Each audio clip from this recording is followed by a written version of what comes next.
On my 30th wedding anniversary, my husband said, "Now you're just a useless woman for me. I don't need you anymore. Go away." I stayed quiet until he never expected what happened next. Hello, dear listeners. Before I begin my story, I would be very happy if you subscribe and hit the like button. Please write in the comments which city or country you are listening from. Now, enjoy the story. The day I thought I was celebrated.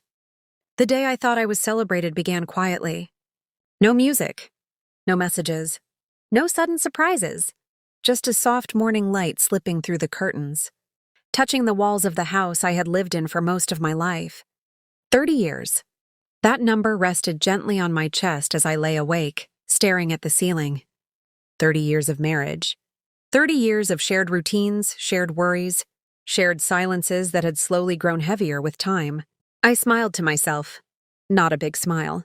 Just a small private one, because I believed the day belonged to us.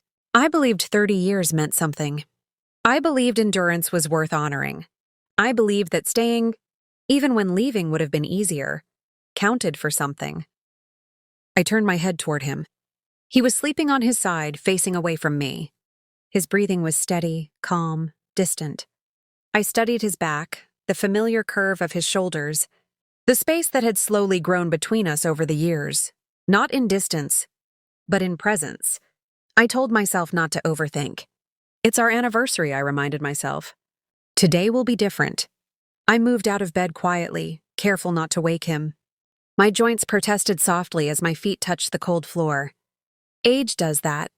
It announces itself in small ways, never all at once. The house was still asleep. I liked it that way. In the kitchen, I moved with intention. Every movement felt ceremonial. I brewed coffee the way he liked it, 2 sugars, no cream. I had remembered that longer than I remembered the last time. He had asked me how I was feeling. I set the table slowly. A clean cloth? His favorite mug. A small vase with flowers from the garden. They weren't expensive flowers. They didn't need to be. They were honest. They had grown under my care. The same way this marriage had, quietly, patiently, without applause. I stepped back and looked at the table. It looked like hope, and hope at my age is not careless. It is careful, measured, earned. As I stood there, memories arrived without warning. Our early years, the tiny apartment, the borrowed furniture, the nights when money was tight and laughter was our only luxury. I remembered choosing peace again and again, swallowing words that would have turned into arguments, learning the art of silence, not because I lacked opinions, but because I believed marriages survived on compromise. I remembered being strong when it wasn't noticed. I never thought of myself as invisible. I thought I was foundational. That morning, I dressed with care. Not to impress, but to honor the day. Clothes that said I still respected myself. Clothes that said I belonged to this life I had built. When I looked at myself in the mirror, I saw years. Not weakness. Years of holding things together. Years of staying when walking away would have been easier. I straightened my posture. Today, I told myself, I am celebrated. He walked into the kitchen later than usual. I turned toward him with a soft smile already prepared. "Good morning," I said. He didn't answer.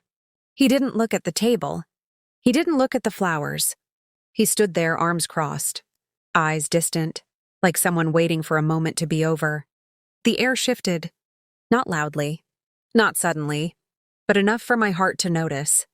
"I made coffee," I said gently, gesturing toward the table. That's when he looked at me, and something in his eyes told me this was not a celebration.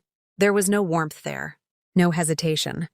Just a strange calm, the kind people have when they've already made up their minds. He didn't sit. He didn't touch the mug. He exhaled slowly, as if releasing himself from a burden. Then he spoke. "Now you're just a useless woman. I don't need you anymore. Go away." The words were clean, sharp, final. They didn't echo. They didn't tremble. They landed exactly where they were meant to. Useless, after 30 years. I stood frozen, my fingers tightening around the edge of the counter.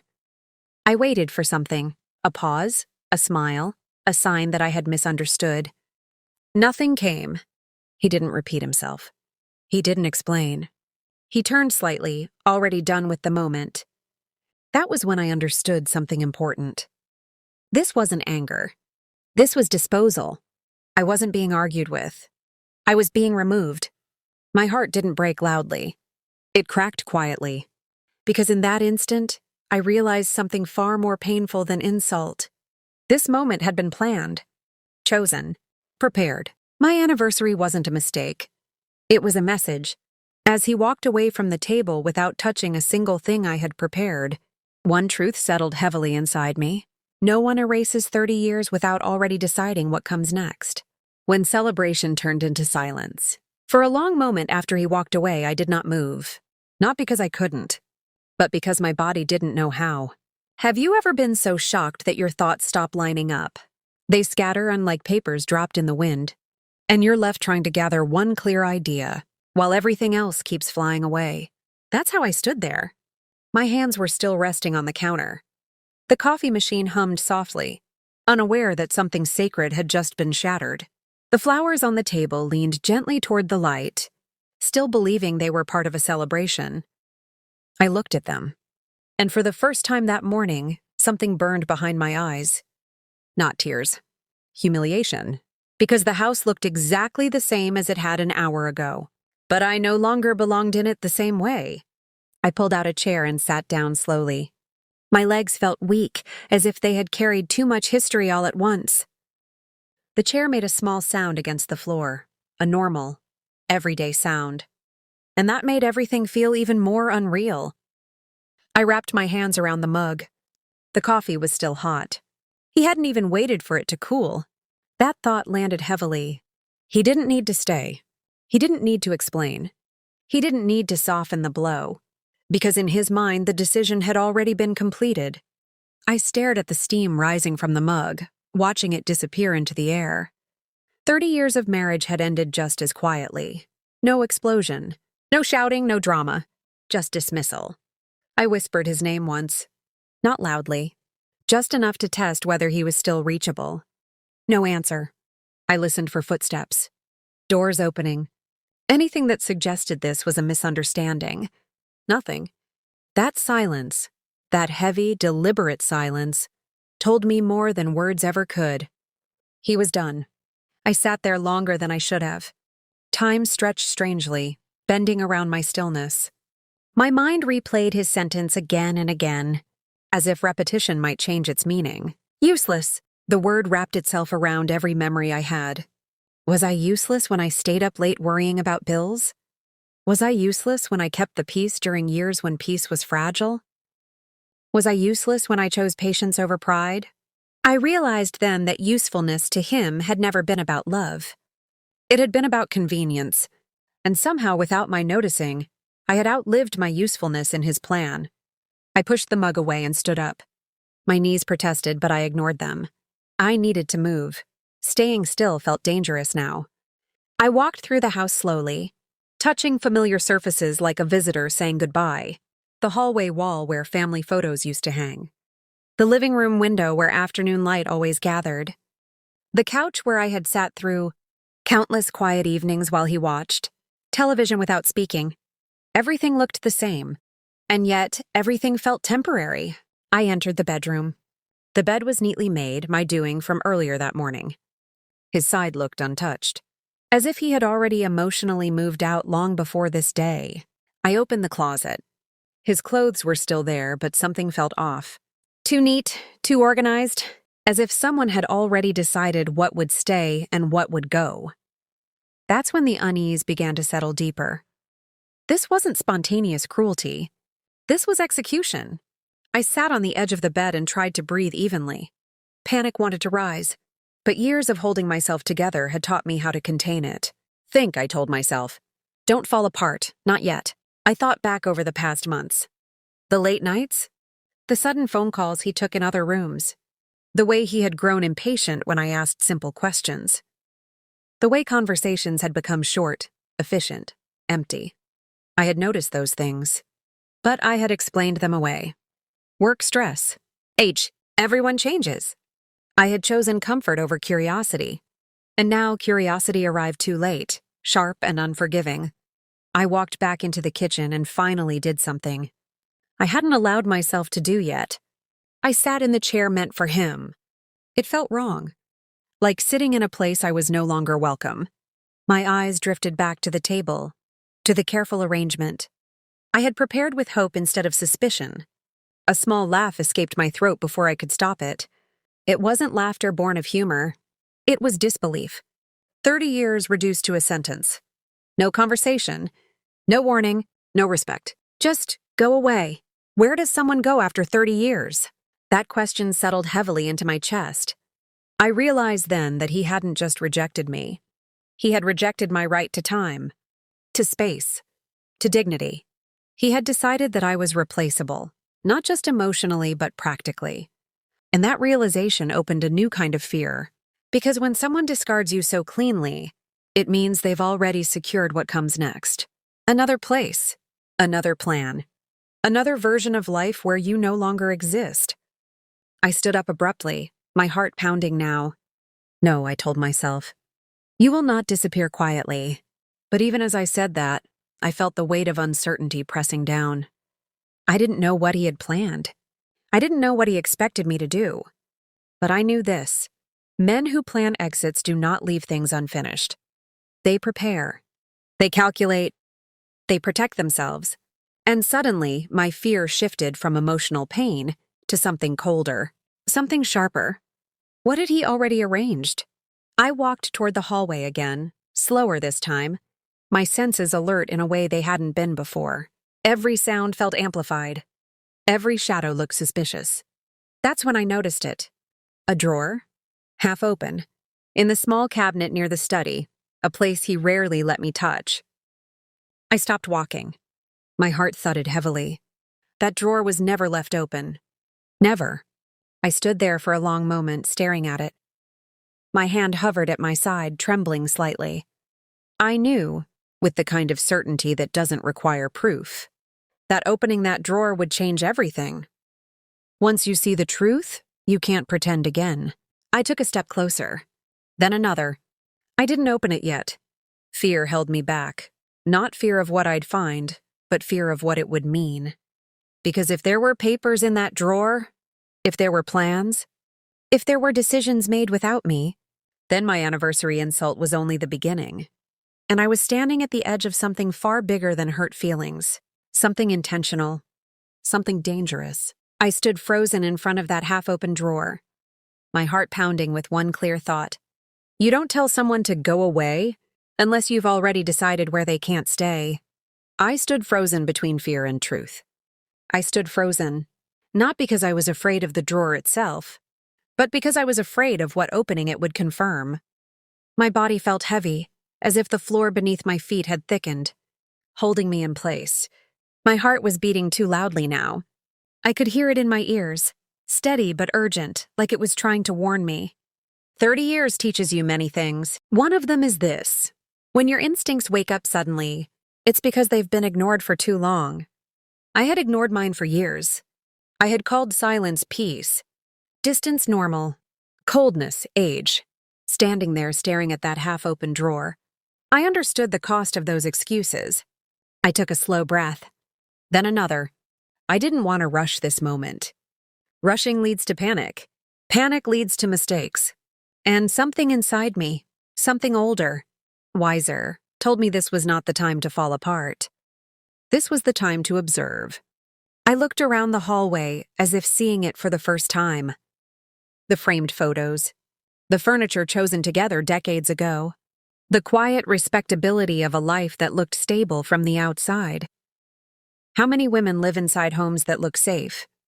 While decisions are being made behind closed doors, I reached for the drawer. My fingers shook slightly as they touched the handle. I stopped, pulled my hand back. If I open this, I thought, I will never be able to unsee what's inside. That realization grounded me. I straightened my back. You are not a child, I told myself. You are not fragile. You have survived 30 years of life. You can survive the truth. Slowly, deliberately, I pulled the drawer open. Inside were papers, neatly stacked, organized, intentional. That alone told me everything. Chaos is accidental. Order is planned. My eyes scanned the top page first. Names, dates, legal language. My stomach tightened. I didn't understand every word, but I understood enough. Documents don't exist without purpose. I picked up the first paper carefully as if it might cut me. My hands felt numb, but my mind was painfully clear now. There were arrangements, timelines, decisions that had been made without me, about property, finances, future living arrangements. My name appeared, but not the way it used to. Not as a partner, not as an equal, as a formality, as something to be handled. I lowered myself onto the nearby chair, the papers resting in my lap. The room felt smaller now, the air heavier. So this was it. The reason for the calm voice. The reason for the certainty. The reason for the cruelty delivered without emotion. He hadn't spoken out of anger. He had spoken out of completion. My anniversary wasn't when he decided to leave me. It was when he felt safe enough to tell me. A strange calm settled over me then. Not relief. Clarity. I thought of all the times I had defended him, to friends, to family, to myself. All the times I had said, he wouldn't do that. And now here it was. On paper. Quiet. Undeniable. I placed the documents back exactly where I found them. Not because I agreed with them, but because I understood something important. This wasn't the moment to confront. This was the moment to learn. People reveal their deepest intentions when they think you are powerless. And he thought I was powerless. I closed the drawer slowly. Then I sat there for a long time, listening to the house breathe around me. I didn't cry. Not yet, because grief needs space. And I wasn't ready to give it control. Instead, I asked myself a question that changed everything. What does a woman with nothing left to lose gain? The answer surprised me. Time. Focus. Freedom from pretending. I stood up steadier now. The fear was still there, but it no longer owned me. Because fear loses its power once you name it. And I had just named mine. This wasn't about love anymore. This was about survival. Not through revenge. Not through anger, but through awareness. He wanted me gone quietly. He wanted compliance. He wanted me confused. I would give him none of that. As I walked back toward the bedroom, one thought repeated calmly in my mind. He believes this story is over. But I have not even begun to speak. That night, lying in the bed we had shared for decades, I realized something quietly powerful. He had prepared to erase me, but he had forgotten one thing. I was still here. The night I slept beside a stranger, that night I lay in bed without turning off the lamp. Not because I needed the light, but because darkness felt dishonest. He came to bed late. I knew it was him by the sound of his footsteps. 30 years teaches you the weight of a person's walk, the rhythm of their presence. Yet when he entered the room, it felt like someone unfamiliar had crossed the threshold. He did not speak. He did not look at me. He lay down on his side, facing away, as if the space between us had always existed. The mattress dipped slightly under his weight. That small movement carried more meaning than words ever could. I stared at the ceiling, counting my breaths the way I used to during difficult moments in life. Childbirth, illness, loss. Breathing had always been my anchor. Inhale, exhale. I listened to him settle in, adjust the pillow, pull the blanket up. Normal movements. Abnormal meaning. How strange it is. The way someone can share your bed and still leave you completely alone. My mind returned to the drawer. To the papers. To the quiet certainty of planning. I did not confront him. Not because I was afraid, but because I was learning. People reveal more when they believe you are broken. I let him believe that. Beside me, his breathing slowed. He fell asleep quickly. That hurt more than I expected. Sleep comes easily to those who believe they are justified. I remained awake for a long time, listening to the house settle. Every creak, every distant sound felt amplified, like the home itself was bearing witness. 30 years. I thought about all the endings I had imagined over the years. Arguments, distance, even silence. But never erasure, never dismissal without explanation, never being told to go away, as if I were clutter instead of a life. At some point, I turned my head slightly and looked at his back.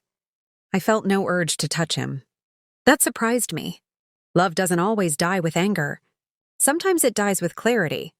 And clarity had arrived quietly that day. I realized then that whatever remained between us was no longer a marriage. It was a transaction waiting to conclude, and I had been left out of the negotiation. A calm settled over me. Not peace, but resolve. I would not beg. I would not scream. I would not disappear. If he had made plans, I would understand them. If he had built a future without me, I would protect my place in the present. I closed my eyes finally, not to sleep, but to think. And in that stillness, a promise formed inside me. I will move carefully. I will listen more than I speak. I will not underestimate myself again, because dignity is not loud. It is patient. It waits for the right moment. And that moment was coming. As I lay beside a man who had already left me in his mind, one truth became unshakably clear. This was not the end of my marriage. This was the beginning of understanding what had been taken from me, and what I would quietly reclaim. The questions that would not let me rest. The morning after my anniversary did not arrive with drama. No slammed doors. No raised voices. No apologies. Just daylight, steady and indifferent, creeping through the curtains as if nothing extraordinary had happened. I woke before him. Again. I lay still for a few moments, listening to his breathing, slower now, deeper. Sleep had found him easily. It always did, even when something inside me had been torn open. That told me something important. He did not feel guilty. Guilt keeps people awake. Certainty lets them rest. I slid out of bed quietly and went to the bathroom, closing the door with care. I turned on the tap just enough to cover the sound of my breathing. When I looked at my reflection in the mirror, I noticed how calm my face appeared. That frightened me more than tears would have. Shock had passed. Now awareness had arrived. I washed my face slowly, letting the cool water steady me. As I dried my hands, my eyes drifted to the small cabinet above the sink. Inside it were things that belonged to both of us. Medicine, old receipts, little reminders of shared life. Shared. The word felt strange now. I stepped into the kitchen and made coffee again. Habit is powerful. Even after a fracture, the body reaches for routine as if it might restore order. I poured 1 cup. Only one. That was new. As I sat at the table, the events of the previous day replayed, but differently now. Not emotionally, strategically.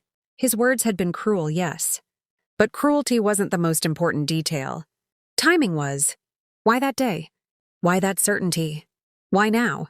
I thought about the drawer again. About the papers I had seen but not studied closely. I had made a deliberate choice the night before to wait. To not react. To let my fear settle into clarity. Fear fades. Clarity sharpens. I realized something else then. He expected me to panic. To cry. To plead. To leave without questions. That expectation gave me an advantage. I took a notebook from the drawer and opened to a blank page. At the top, I wrote 1 word. Why? Then I began listing everything that felt different over the past year. The sudden privacy around his phone. The way he avoided shared errands. The tension when money was mentioned. The impatience when I asked about plans. Each line deepened the mystery. People don't withdraw without reason. People don't detach without destination. I heard movement in the hallway and closed the notebook calmly, placing it back where it belonged. He entered the kitchen moments later, already dressed, already distant. "Morning," he said flatly. No apology. No softness. Just normalcy, forced and artificial. I returned the greeting politely, the way you do with someone you no longer know. He poured himself coffee without asking if I had made extra. He glanced at the table briefly, then away. The space between us was no longer awkward. It was intentional. That realization settled in my chest like a stone. He was already practicing life without me. As he left the house shortly after, I watched from the window, not with longing, but with attention. He didn't turn back, didn't hesitate. I waited until the car disappeared before moving. Then I went to the hallway drawer. This time, I opened it fully. I took the papers out and spread them carefully across the table. I read slowly, deliberately, resisting the urge to skim. Years of patience had trained me well. There were plans for separation, financial arrangements, Legal language that spoke of transition and relocation.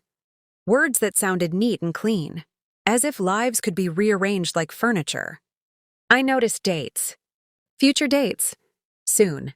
My name appeared again and again, but always in relation to what I would lose, not what I would keep. That's when the mystery deepened. How long had this been in motion? I checked the earliest document. Months, at least. That meant something else was happening during all those quiet evenings. During all those normal mornings. During all those moments I thought were simply part of aging together. The betrayal had not arrived suddenly. It had been growing in silence. I gathered the papers back into order and placed them carefully into a folder.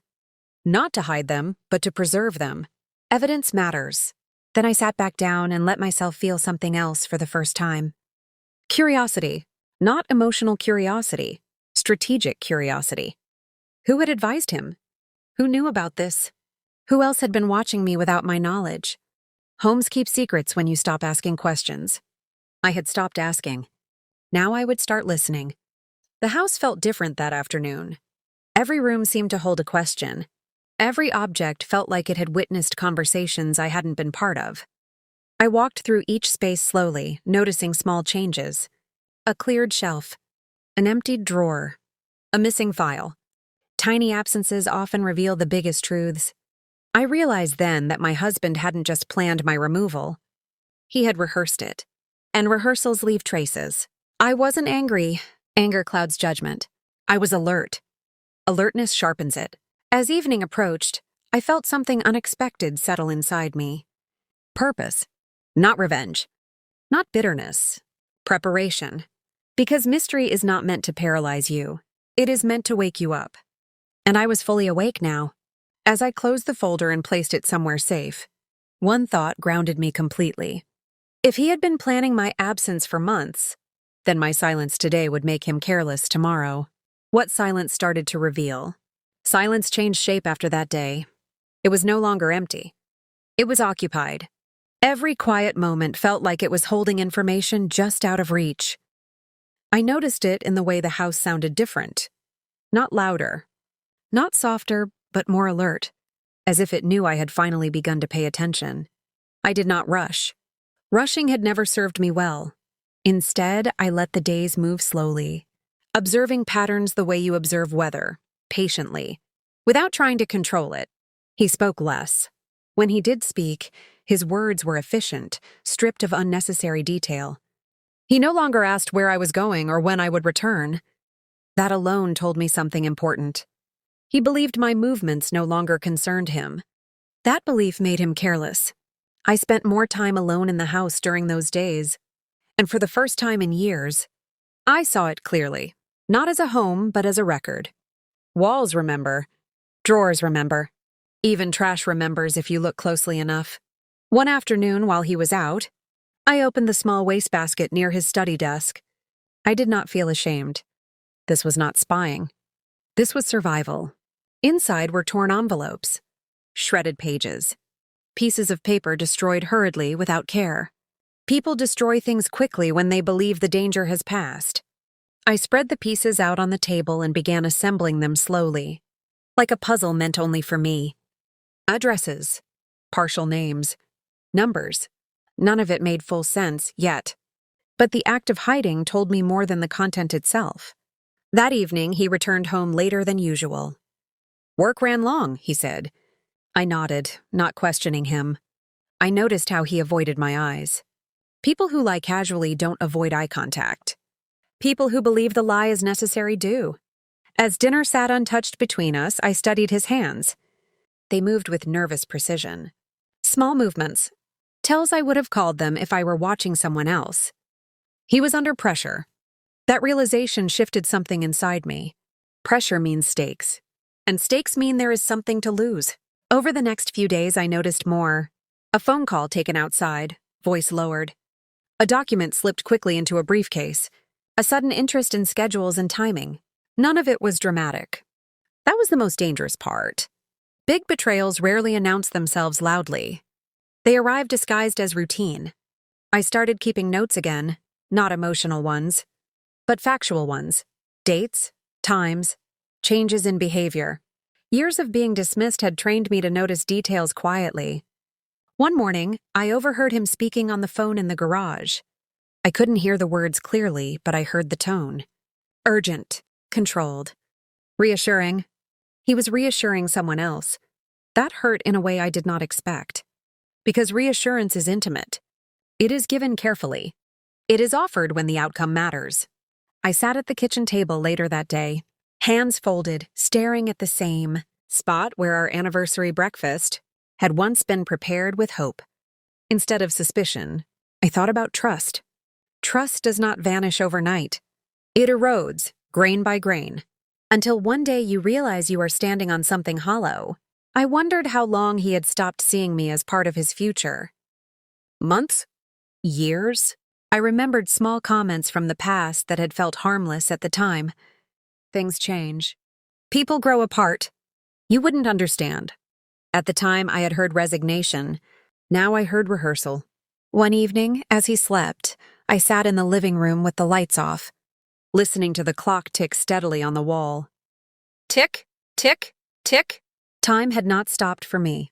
I had simply been waiting without knowing it. I realized then that mystery does something important when you stop fighting it. It sharpens you. It teaches you patience. It teaches you when to stay quiet and when to move. I was not angry. Anger rushes. I was curious. Curiosity waits. And waiting, I had learned, makes people reveal themselves. I decided that night not to confront him. Not yet. Questions answered too early close doors you haven't finished listening behind. Instead, I would let the silence work.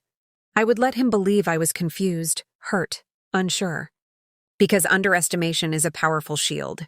As I turned off the lights and walked toward the bedroom, one truth settled calmly in my chest. He thought the hardest part was over.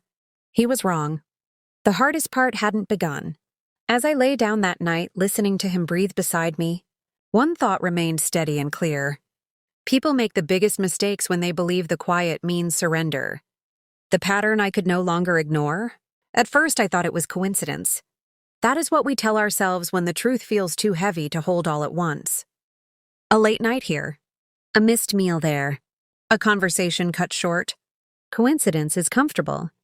Patterns are not. It took a few more days before I allowed myself to see what was forming right in front of me. He had become predictable. And predictability, when it arrives suddenly after years of emotional distance, is rarely innocent. Every Tuesday and Thursday, he left the house earlier than usual. Not rushed, prepared. Dressed neatly, shoes polished, briefcase arranged with care. On those days, he did not drink coffee with me. He did not linger. He did not complain. He was focused. Purpose has a smell to it. Clean, sharp, undeniable. I noticed how he checked the time more often on those mornings. How his phone stayed face down on the table. How he carried it with him even when stepping into another room. Privacy had turned into protection. One afternoon, while folding laundry, I realized something that made my hands stop mid-motion. He had started removing traces of himself. Not all at once. Gradually. A jacket gone. A book missing. A drawer less full than before. People preparing to leave don't pack loudly. They erase themselves quietly. That realization sent a chill through me. I sat down on the edge of the bed, the folded clothes forgotten beside me. The house felt larger suddenly, not in size but in distance. This wasn't just about separation. This was about replacement.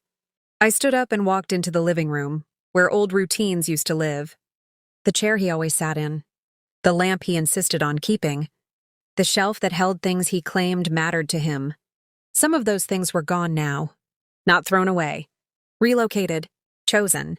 That's when the pattern became impossible to ignore. He was not only planning a future without me, he was actively transferring pieces of the present into it. I returned to my notebook and opened it again. This time I did not write questions. I wrote observations.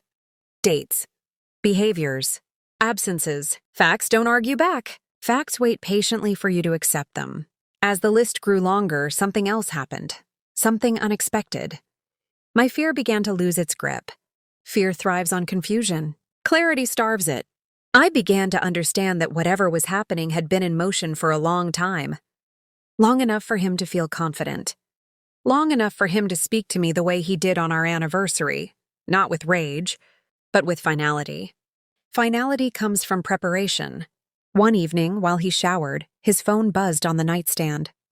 I did not touch it. I didn't need to. The name that flashed briefly on the screen was unfamiliar. But the timing was not. The message came during one of his predictable days. And that told me enough. I sat on the bed, hands folded, listening to the sound of water running behind the bathroom door.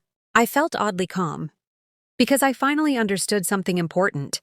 This wasn't a sudden betrayal. It was a long one.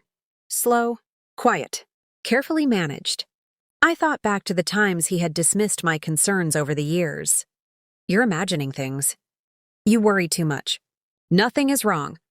Those sentences replayed differently now. They weren't reassurances. They were defenses. People defend lies long before they reveal them.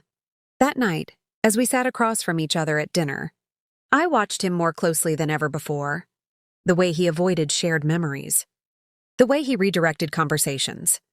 The way his future tense never included me. He spoke about plans, vague, distant, undefined. Plans without pronouns. Plans without partnership. And in that moment, I understood something quietly devastating. He had already grieved the marriage. I was just beginning to. That difference in timing explained everything. His calm, my shock, his certainty, my questions. Grief had reached him months ago. It was arriving at me now. But grief does not only take. Sometimes it gives clarity, and clarity gives strength. I did not confront him. I did not accuse. Instead, I listened. I listened to what he said, and more importantly, to what he no longer did. No shared decisions. No shared concerns. No shared future language. He had rewritten the story without telling me. And now I was reading the final draft. As I lay in bed that night, staring at the ceiling, I realized the mystery was no longer about what he was doing. It was about when he planned to finish it, because plans like his don't pause. They move toward an end. And I needed to know where that end left me. As sleep finally pulled at my body, one thought remained steady and sharp in my mind. If he was already living in a future without me, then I needed to understand exactly when he planned to leave me behind. The date that changed everything. The answer arrived quietly. Not through confession, not through confrontation. Through a date. I found it by accident, or perhaps by readiness. There is a difference. Accidents surprise you. Readiness recognizes what was always waiting. It was a folded paper tucked inside a book he no longer read. A book that had sat untouched on the shelf for years, moved only recently. That alone caught my attention. People don't hide important things in unfamiliar places. They hide them where they believe no one will look. I unfolded the paper slowly. My eyes went straight to the middle.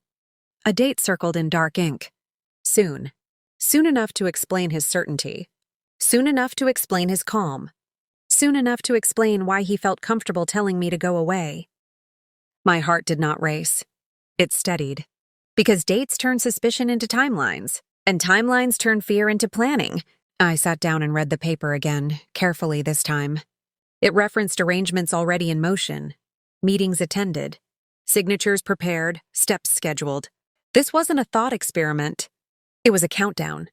I placed the paper back exactly where I found it and closed the book gently, as if returning a borrowed truth. Then I stood there for a long moment, letting the reality settle. He had chosen his ending. He had chosen the moment. He had chosen to tell me when it was already too late for panic to help him, and too early for me to stop him if I acted wisely. That night, I watched him more closely than ever. He was relaxed. Light, even. He spoke about ordinary things with an ease I hadn't seen in years. It struck me then, how calm people become when they believe the hardest part is behind them. He believed that. He believed I was already defeated. I asked him a simple question at dinner. When are you planning to travel next? He didn't hesitate. He gave me a vague answer. Vagueness is a shield. People use it when specifics could expose them. I nodded, accepting his answer without challenge. Inside, my certainty hardened. This wasn't just about leaving. It was about timing my removal so cleanly that resistance would seem unreasonable, so that I would look emotional if I objected, so that I would look unstable if I questioned. I remembered his words again. Useless. That word had not been meant to hurt me. It had been meant to disarm me, to shrink my confidence, to make me doubt my right to stand where I had stood for 30 years. Understanding that changed everything. I went to bed early that night, not because I was tired, but because I needed to think. I lay there staring into the dark, letting logic replace emotion. What happens on that date? Who benefits? What role do they expect me to play? Silence had given me answers that arguments never could. I realized then that the betrayal ahead would not arrive dramatically. It would arrive politely, with paperwork, with explanations, with phrases like, "This is best for everyone." That is how betrayals hide, behind reason. As dawn approached, I made a decision. I would not confront him before that date. I would not warn him. I would not reveal what I knew. Because the moment someone realizes you understand their plan, they change it. And I needed him predictable. That was my advantage. When morning came, I moved through the house calmly, exactly as I always had. I made coffee. I folded laundry. I spoke when spoken to. I played the role he expected. And inside that performance, something powerful settled into place. Readiness, not readiness to fight, readiness to protect. Because there is a difference between revenge and preservation. Revenge reacts, preservation prepares. As he left the house that morning, I watched him from the window again. This time I noticed something new. He smiled. Not at me. At his phone. That smile confirmed everything. I turned away from the window without bitterness. I didn't need more proof. I needed composure. Because betrayal, when fully revealed, leaves no room for hesitation, and I was ready for the truth to finally show itself. As I placed the folded paper back into its hiding place, one thought settled calmly and completely inside me. The mystery was over. What came next would not be confusion. It would be betrayal. The truth he never planned to say aloud. The betrayal did not arrive with shouting. It arrived with politeness. That morning he asked me to sit down. That alone felt unfamiliar. We sat at the kitchen table, the same one where, weeks earlier, I had believed I was being celebrated. The table had become a witness now. It had seen hope. It had seen dismissal. And now, it was about to see truth. He cleared his throat. "I've been thinking," he said. "People often begin betrayals that way, as if thought alone excuses action." I nodded, keeping my expression neutral. Years of listening without interrupting had trained me well. Silence can be disarming when the other person expects emotion. "I think it's best if we talk calmly," he continued. "No drama." That word again. Drama. It is often used to label the pain of the person who has been excluded from the plan. "I've already made arrangements," he said, folding his hands neatly in front of him. "Everything is in order." Arrangements. That word confirmed what I already knew, but hearing it spoken aloud shifted something inside me. Written plans can still be denied. Spoken plans step into reality. "Arrangements for what?" I asked softly. He hesitated, just for a moment. That hesitation was the crack. "For separation," he said. "For moving forward." Moving forward. As if I were something behind him dragging on the ground. "I don't think continuing like this makes sense," he added. "We've grown apart." I watched his face carefully. There was no remorse there. Only justification. People rehearse justifications until they believe them. "When did you decide this?" I asked. Another pause. "Some time ago." He didn't say how long. He didn't say why. Because specificity would expose how long I had been excluded. "I've spoken to people," he continued. "Professionals. They agree this is the cleanest way." Professionals. That word landed heavily. It meant advice had been sought. Opinions weighed. Outcomes calculated. All without me. "So," he said finally, "I'll be leaving soon." "It's already planned." There it was. The truth he had never planned to say kindly. The truth he believed would sound reasonable if delivered calmly enough. I felt something steady rise inside me. Not anger, not grief. Recognition. This conversation was not a discussion. It was a notification. I thought of the papers, the date, the rehearsed certainty. How soon? I asked. He named the date, the same one I had already seen. Hearing it aloud felt different. It stripped the situation of its final layer of doubt. And what do you expect me to do? I asked. He leaned back slightly, relief visible now that the hardest words were out. I think it would be best if you found somewhere else, he said. This will be easier that way. Easier? For whom? He didn't say. He didn't need to. I looked at him for a long moment. 30 years sat between us, not as memories, but as proof. Proof that what he was doing was not impulsive. It was deliberate. I see, I said quietly. My calm unsettled him. I could tell. People expect tears when they believe they have power. They expect collapse. They do not expect composure. There's no need to make this difficult, he added. Everything's already settled. That was the moment the betrayal fully revealed itself. Not in the decision to leave, but in the belief that my life could be settled without my consent. I stood up slowly, pushing my chair back with care. I did not rush. I did not react. I understand, I said. And in that moment, something inside him relaxed. He believed he had won. He believed the story was ending on his terms. What he didn't understand was this. Understanding is not agreement, and calm is not surrender. I walked out of the kitchen without another word, carrying the weight of the truth, but also the clarity it brought. Because betrayal, once fully named, loses its power to confuse, and confusion had been his greatest shield. As I closed the bedroom door behind me, one truth settled quietly and firmly inside my chest. He believed the betrayal was complete. He did not yet understand that I was only beginning to respond. What he took for granted. After that conversation, the house felt different. Not empty. Occupied by something heavier than silence. I closed the bedroom door and leaned against it for a moment, pressing my palm flat against the wood as if grounding myself. My breathing stayed steady. That surprised me. Somewhere inside, a line had been crossed so cleanly that confusion no longer had room to exist. I sat on the edge of the bed and looked around the room. Our room. 30 years of shared space lived here, not in objects, but in habits. The side of the bed where I always slept. The lamp I turned off every night after he fell asleep. The quiet understanding of presence that once meant safety. Now it meant exposure. I thought about what he had said. Everything's already settled. That sentence echoed. People who believe things are settled assume the other person has no claim left to make. They forget something important. Lives are not accounts you close quietly. I stood up and opened the closet. His clothes hung neatly, arranged by color, something I had always done. My hands moved over the fabric without emotion, as if touching proof rather than memory.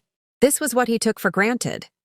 That I would organize the ending the same way I had organized the life. That I would clean up his departure. That I would disappear neatly. I sat down again, this time at the small desk near the window. Sunlight filtered in, touching the surface where I had once written cards. Notes, reminders. I pulled my notebook toward me and opened to a blank page. This time I did not write questions. I wrote facts. He had planned this for months. He had consulted others. He had chosen a date. He expected my compliance. Seeing it written plainly stripped the betrayal of its emotional fog. This was not a misunderstanding. This was exclusion, and exclusion, after 30 years, is not accidental. As the day moved on, he behaved as if a weight had been lifted from him. He made a phone call in the afternoon, speaking openly this time. His voice sounded lighter, almost relieved.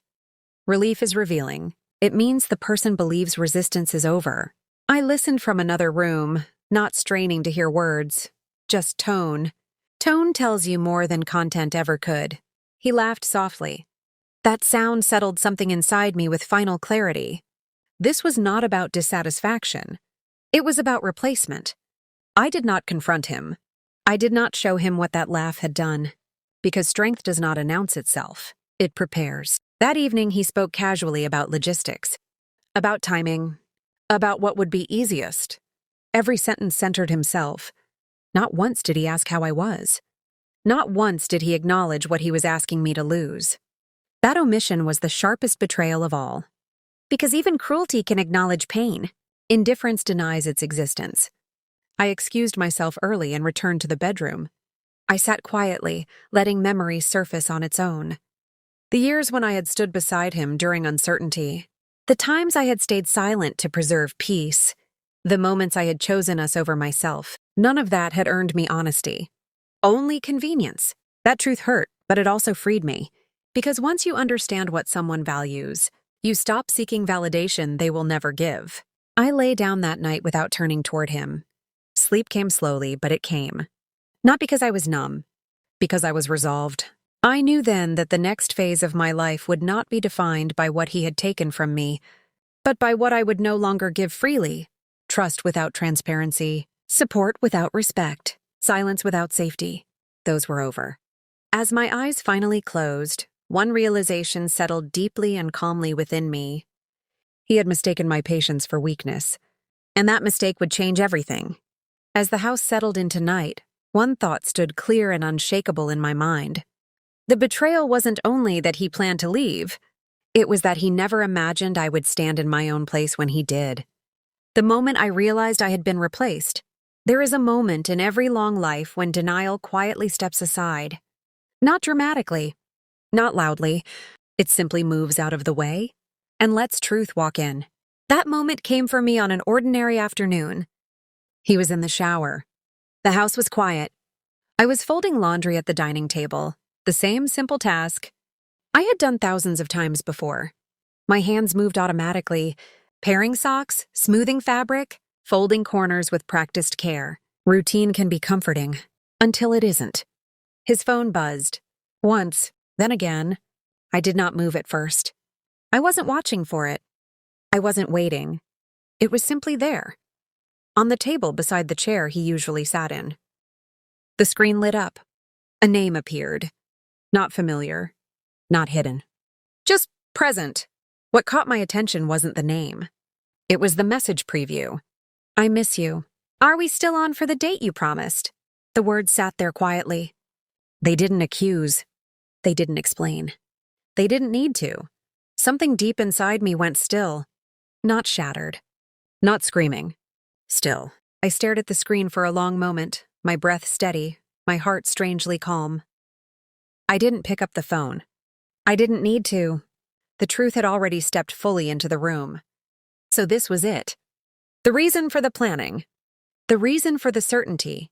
The reason for the word useless delivered without emotion. I wasn't being discarded because I had failed. I was being replaced because I had been successful at making his life stable enough for him to leave safely. That understanding hurt in a very specific way, because it reframed everything. The distance. The impatience. The rehearsed calm. None of it was confusion. It was transition. He was already emotionally elsewhere. I folded the last shirt carefully and placed it on the stack. My hands did not shake. That surprised me. Shock had passed. This was clarity. The shower turned off. I heard the water stop, then the sound of movement behind the bathroom door. I did not move. I did not confront. I did not touch the phone. Because once you see the truth, you don't need proof. You need composure. He came out a few minutes later, towel around his waist, humming softly, a sound I had not heard from him in years. That sound told me more than any confession could. He was happy, not relieved, not free, happy, and that realization cut deeper than anger ever could. I looked at him and saw someone unfamiliar. Not a stranger, something worse. Someone who had been living a parallel life while sharing a roof with me. That night at dinner, he was lighter than usual. Talkative, almost kind. Kindness, when it arrives late, is often guilt-dressed politely. I listened. I nodded. I observed. He spoke about new beginnings. Without realizing, he had removed me from the sentence entirely, and in that quiet observation, betrayal completed itself. Not because of the other person, but because he had chosen to rewrite my role without telling me. I went to bed early again. As I lay there in the dark, staring at the faint outline of the door, one thought repeated gently in my mind. I was not imagining this. I was not overreacting. I was not weak. I had been loyal. And loyalty, when taken for granted, becomes the sharpest contrast to betrayal. I understood then that the next time we spoke about his plans, the conversation would not be about feelings. It would be about reality. Because once replacement enters the story, honesty is no longer optional. It becomes unavoidable. As sleep finally came, one truth settled quietly and firmly inside me. He had already given his future to someone else, and expected me to step aside as if I had never been part of it. When the betrayal stood in plain sight, the truth does not always announce itself. Sometimes it simply stands there, unhidden, undeniable, waiting for you to finally look straight at it. That moment came a few days later. He came home earlier than usual. Too early. I knew something was different the moment I heard the car pull into the driveway. Not rushed, not hesitant, just confident. The kind of confidence people carry when they believe everything is under control. He walked into the house with a folder in his hand. Not hidden. Not rushed. Carried openly. That folder told me everything before he said a word. We stood in the living room facing each other. The distance between us polite and practiced. He didn't ask me to sit this time. He didn't soften his tone. He opened the folder and placed the papers on the table. "I want to be clear," he said. "So there's no confusion later." Clear. That word again. Clarity is often offered only after decisions are finalized. "These are the final arrangements," he continued. "I've already signed my part." Signed. The finality of that word landed heavily. I looked at the papers, not rushing, not avoiding them. Legal language filled the pages. Dates, clauses, words like transition, vacate, responsibility, language designed to sound reasonable. Language designed to remove emotion from consequence. "You'll need to move out by the end of the month," he said matter-of-factly. "Everything's fair." I made sure of that. "Fair?" He said it like a shield. "Fair to whom?" He pointed to a section on the paper. "This explains it." I did not pick up the papers. I did not need to. I had already read versions of this story in fragments. Now it was being delivered whole. "This is what's best," he added. "Dragging things out will only make it harder. For him, not for me." I looked at his face carefully. The calm, the certainty, the absence of hesitation. This was not cruelty in the heat of emotion. This was cold resolution. He had already practiced this conversation. That was the final betrayal. Not the other person. Not the planning. But the assumption that I would accept removal as reason. "I see," I said quietly. He exhaled, relief unmistakable. He believed this was done. He believed my calm meant agreement. What he didn't understand was that calm can also mean assessment. "I'll review these," I added, keeping my voice even.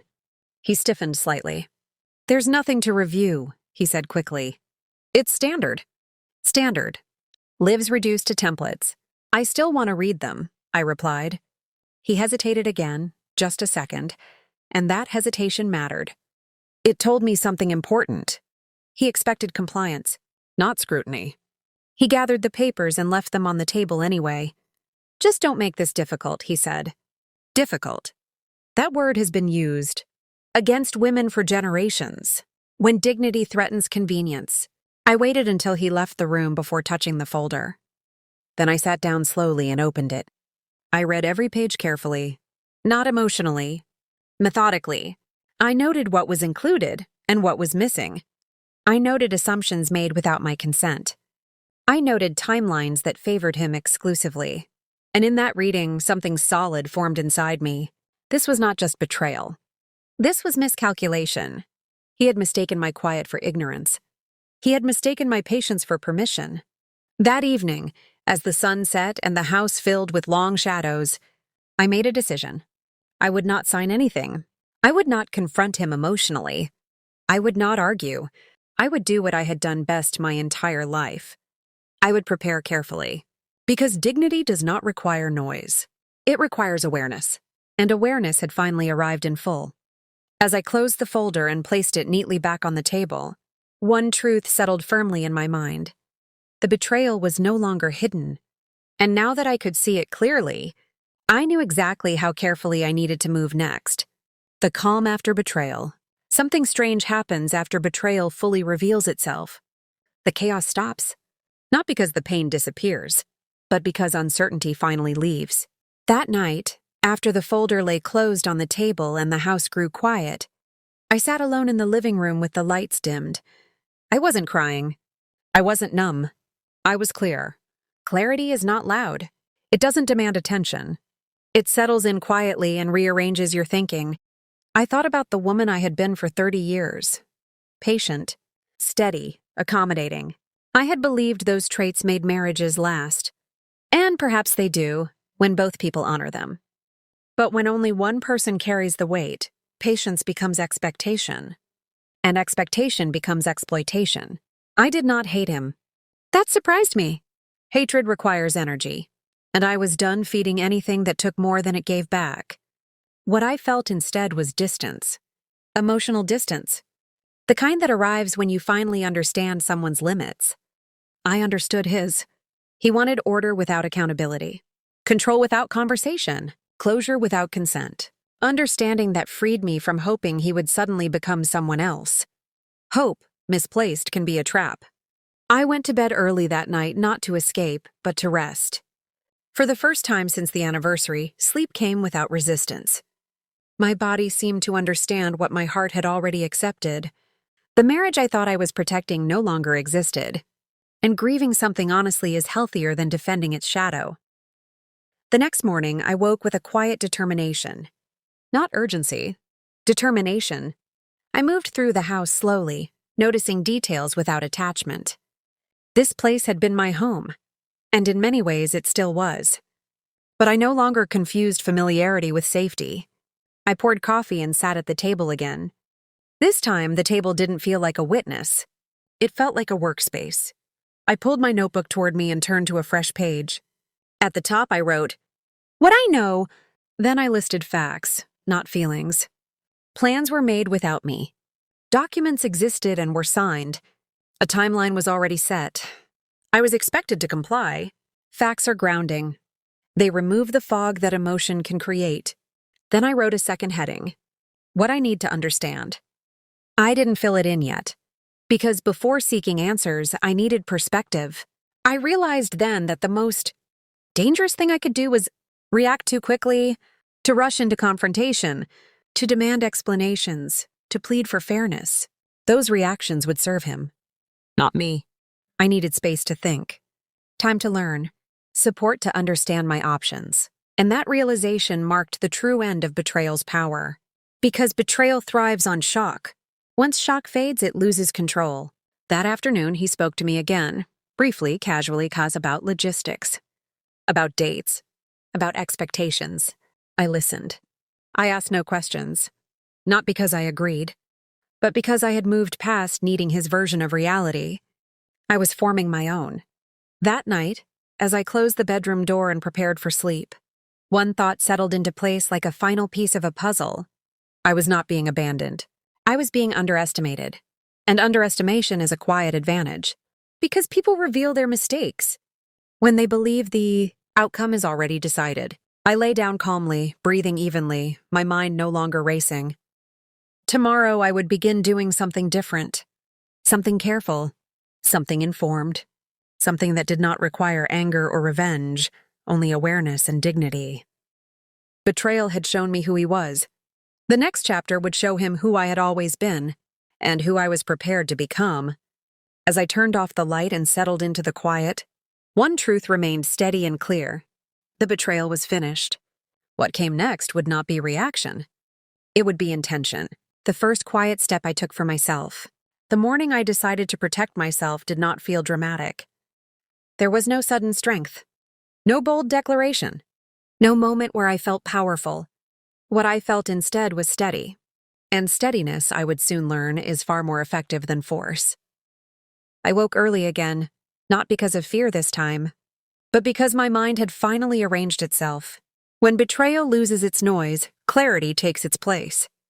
That clarity guided me as I moved through the house quietly. Carefully, without urgency, I did not wake him. Some conversations are not meant to happen before you understand your ground. I made coffee and sat at the table with my notebook open. This time I wasn't writing feelings or questions. I was listing responsibilities, my own. I wrote slowly, deliberately. Understand what I am legally entitled to. Preserve documents and records. Speak to someone who knows the law. Do nothing in haste. Those 4 lines grounded me. For years I had been taught, directly and indirectly, that keeping peace meant staying uninformed. That asking questions was disruptive. That trust meant not verifying. That lesson had cost me dearly. I would not repeat it. Later that morning, while he was out, I gathered the documents I had already seen.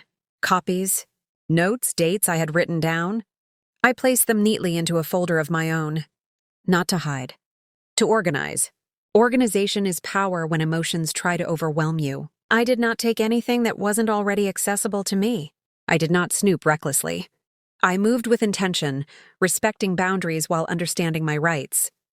This was not about winning. It was about not being erased quietly. I sat down again and read the documents with fresh eyes. This time I noticed what was missing more than what was included.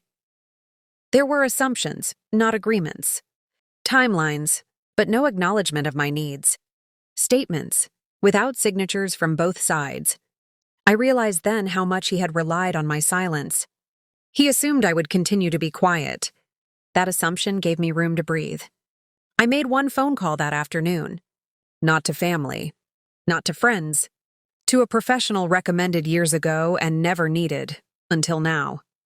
I scheduled a consultation, nothing more. Just information. Information is not confrontation. It is preparation. When I hung up the phone, my hands did not shake. I felt something unfamiliar but welcome, confidence born not from emotion, but from understanding that I was allowed to ask questions about my own life. That evening, he spoke again about plans. I listened politely. I nodded. I agreed to nothing. Agreement requires informed consent. I had not yet been informed. As night settled in, I reflected on how quietly my role had shifted. I was no longer reacting to his timeline. I was creating my own, and that, more than anything else, restored something inside me that I hadn't realized I had lost. Agency. I slept well that night. Not because the future was clear, but because I was no longer walking into it blind. As I closed my notebook and turned off the light, one truth rested calmly inside me. Protecting yourself does not require anger. It requires knowledge and the courage to seek it. Learning before speaking. The appointment was scheduled for the following week. That gap of days mattered more than I expected. It gave me time, not to worry but to observe myself. I noticed how often I had been trained to doubt my instincts. How easily I had once accepted explanations without understanding them.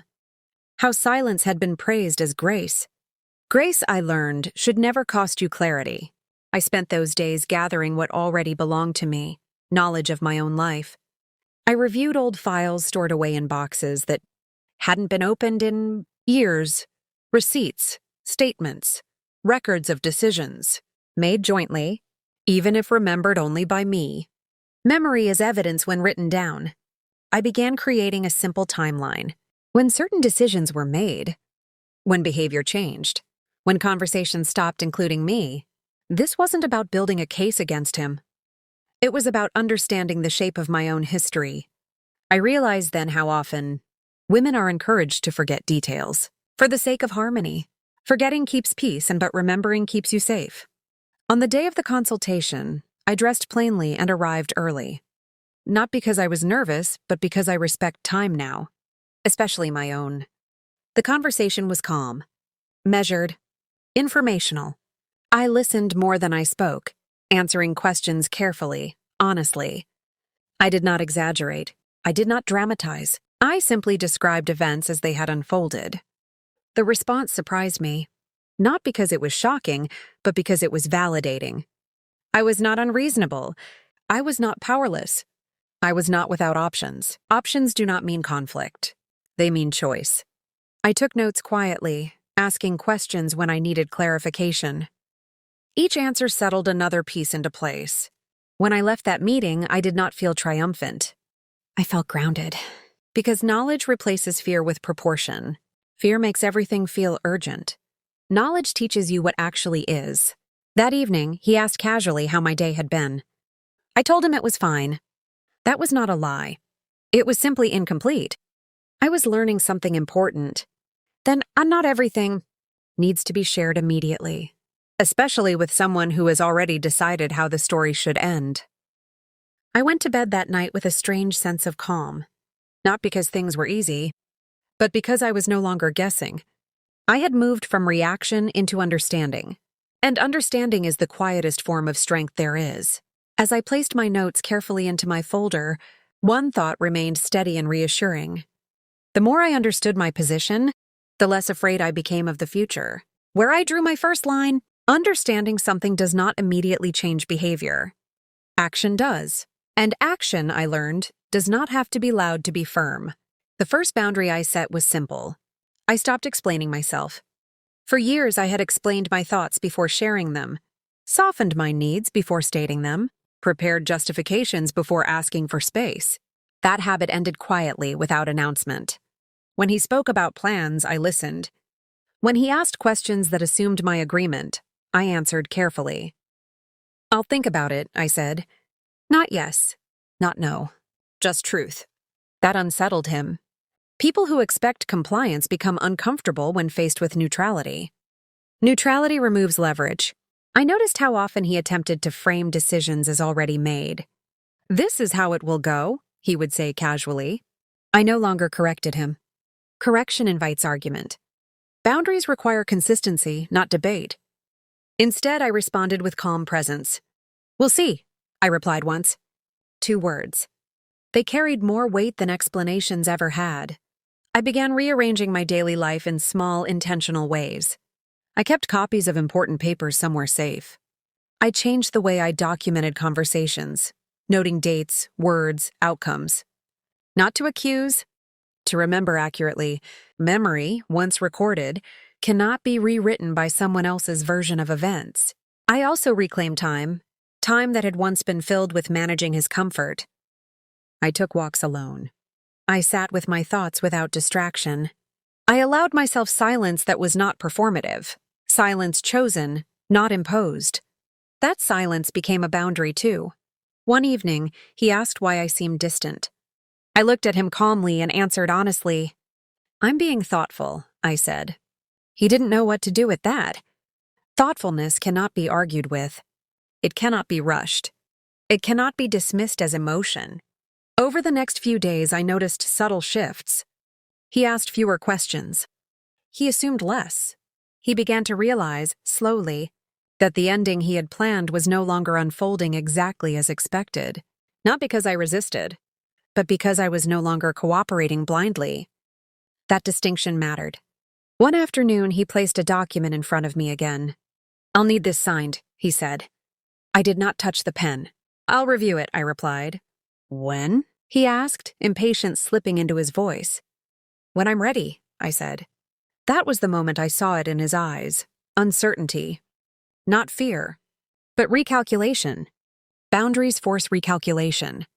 They disrupt timelines built on assumption. That night, as I sat alone, I reflected on how little it had taken to change the balance.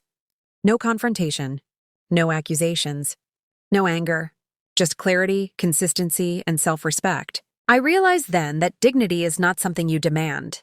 It is something you practice, and once practiced, it quietly reshapes every interaction. As I closed my folder and turned off the light that night, one thought settled calmly inside me. The moment I stopped explaining myself was the moment I stopped being easy to move aside. Strength that did not raise its voice. Something shifted after I stopped explaining myself.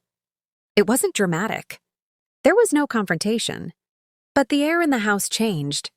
He began to notice pauses where there used to be agreement, stillness where there used to be reassurance. And in that stillness, his certainty started to weaken. People who rely on momentum grow uneasy when it slows. I continued exactly as I had started, calmly, consistently, without emotion leading my choices. When documents were placed in front of me, I reviewed them carefully. When questions were asked, I answered selectively. Not defensively, not evasively, intentionally. I asked for copies of everything. That simple request altered the dynamic. Copies mean review. Review means time. Time means leverage. He resisted at first, lightly, politely. There's no need, he said once. It's all standard. I still want copies, I replied. My voice didn't rise. I didn't justify. I simply repeated myself. Consistency is difficult to argue with. I began organizing my own affairs quietly, updating records, listing responsibilities I had long handled without acknowledgement, ensuring I could account for myself independently. This wasn't separation yet. It was stabilization. When you stabilize your footing, the ground feels different beneath you. One evening, he asked if I had spoken to anyone about our situation. The phrasing caught my attention. Our situation. It was the first time in weeks he had used a word that included me. I'm informed, I answered. That was all. Not who. Not how. Just informed. That answer unsettled him more than anger ever could have. Because information redistributes power. Over the next few days, his tone shifted. He became more careful. Less absolute. His sentences softened at the edges. Maybe we should take a little more time, he suggested once. Time. The very thing he had tried to deny me. I nodded, not agreeing, not refusing. Time was no longer something he controlled. I realized then that leverage does not come from threats. It comes from preparedness, from understanding when to pause and when to proceed, from knowing that silence can be strategic. One afternoon, as I sat with my notes spread neatly before me, I felt something I hadn't felt in a long time. Security, not because the outcome was guaranteed, but because I was no longer invisible within it. That evening I slept deeply, not out of exhaustion, out of alignment. Because when your actions finally match your worth, your body rests easier. As I turned off the lamp and sat in the quiet, one thought settled gently but firmly inside me. True strength does not announce itself. It quietly rearranges the outcome. The ground beneath me became mine again. Results rarely arrive with applause. They arrive quietly, in tone changes, in revised timelines, in the way people begin choosing their words more carefully around you. I noticed it first in how he spoke. Less certainty, more questions. The language of someone who had expected momentum and met resistance he could not name. He stopped saying when and started saying if. He stopped presenting decisions and started floating suggestions. Those shifts mattered. They told me my steadiness had landed. Not because I had argued, but because I had refused to be hurried. One afternoon, he asked to talk again. This time he asked. We sat across from each other, the same table between us, but the balance had changed. I did not brace myself. I did not prepare a defense. I listened.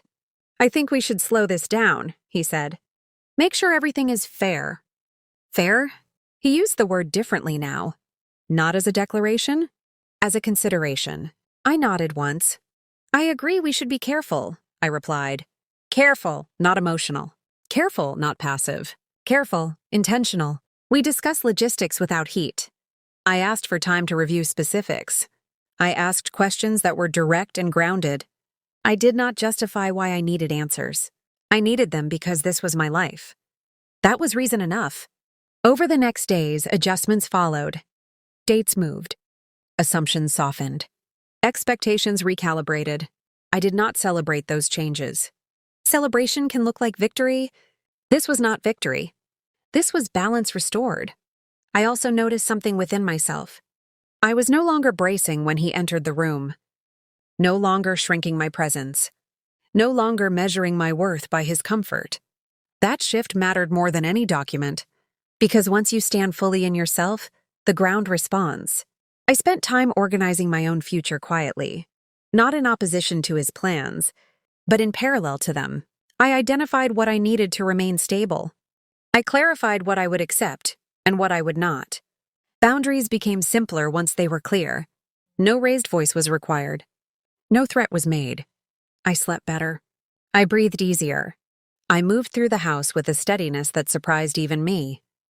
And one evening, as I sat alone with my notebook closed, I realized something important. I had not taken anything from him. I had taken myself back. That realization carried no bitterness, only relief. Because dignity, once reclaimed, does not ask permission to stay. It settles. It roots. It becomes the lens through which you see the rest of your life. I understood then that the next chapter would not be about endings. It would be about meaning, about what years teach you and if you are willing to listen, about how to choose yourself without cruelty, about how to walk forward without dragging the past behind you. And that understanding opened the door to something gentler, older and wiser than strategy or protection. It opened the door to reflection, to perspective, to the quiet lessons earned only by time. As I closed my notebook and looked around the room one last time that evening, one truth rested calmly inside me. I had not survived by fighting. I had survived by standing and letting dignity do its work. What 30 years finally taught me: there comes a time in life when events stop asking you to react and begin asking you to understand. That time had arrived for me. Not suddenly, not loudly, but with the calm certainty of someone who has walked long enough to recognize when a lesson is complete. I sat by the window one morning, watching the light settle gently across the floor. The house felt quieter now, not because something had been taken from it, but because something false had finally left. I thought about the years behind me. 30 years is not just time. It is choices layered on top of each other, some made freely, others made out of fear, habit, or hope. It is the accumulation of moments where you decide who matters more in that instant. I realized then that for a long time, I had believed love meant endurance. Endure the silence. Endure the dismissal. Endure the shrinking of yourself. I had mistaken endurance for wisdom. But wisdom is different. Wisdom asks, what is this costing you? And is the cost worth the price you are paying with your life? No one teaches you that lesson early. It comes only after years have shaped your hands and softened your expectations. I thought about how often I had chosen peace over truth, not because I was weak, but because I believed harmony was fragile and required sacrifice. What I had not understood then was this: true harmony does not require one person to disappear. It requires mutual care. As I reflected, I did not feel anger toward my past self. I felt compassion. She had done the best she could with what she knew. And knowledge arrives when it is ready, not when you demand it. I understood now that dignity is not something others grant you. It is something you decide to stop negotiating away. And once you stop negotiating it, everything else rearranges itself quietly around that choice. I also understood something else, something gentler. Not every ending is a failure. Some endings are completions. They close a chapter that has already taught you all it can. Holding on longer does not make the lesson deeper. It only delays the understanding. That thought brought me peace, not excitement. Peace. The kind that sits in your chest without asking for attention. I began to see my life not as something that had been taken from me, but as something that was returning to me, piece by piece. My time, my voice, my sense of self. Those things had never truly disappeared. They had simply been waiting for me to notice them again. And in that noticing, I felt older, not in body, but in clarity. Age, I realized, is not about decline. It is about perspective finally catching up with experience. I smiled then, a small private smile. Not because everything was resolved, but because I finally understood something simple and powerful. You can lose a role without losing yourself. And sometimes, losing the role is exactly how you find your way back. As the light shifted across the room and the morning settled into stillness, one truth rested gently inside me. The years had not made me smaller. They had made me wiser.